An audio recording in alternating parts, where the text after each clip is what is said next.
Madam కల్తీపాలు బాధితులు కనీసం జగన్ గారు కూడా పరామర్శించలేదు. జైలుకి వెళ్తున్నారు ఇక్కడ పరామర్శించలేదు. వాస్తవమే కదా, జగన్మోహన్ రెడ్డి గారికి బల ప్రదర్శన యాత్రలు చేసే శ్రద్ధ ప్రజల ఆరోగ్యం మీద లేదు. ఏ పబ్లిక్ ఇష్యూ మీద స్పందించరు.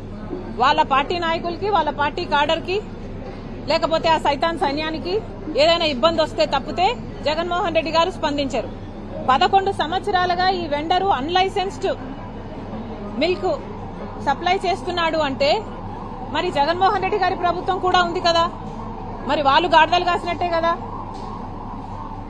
This is not right at all. ఇప్పటికైనా ప్రభుత్వం మేల్కోవాలి. ఇప్పటికైనా ఫుడ్ సేఫ్టీ డిపార్ట్మెంట్ అన్నది దాని సిబ్బందిని పెంచుకోవాలి. పాల మీద నిరంతరం నిఘా ఉండాలి.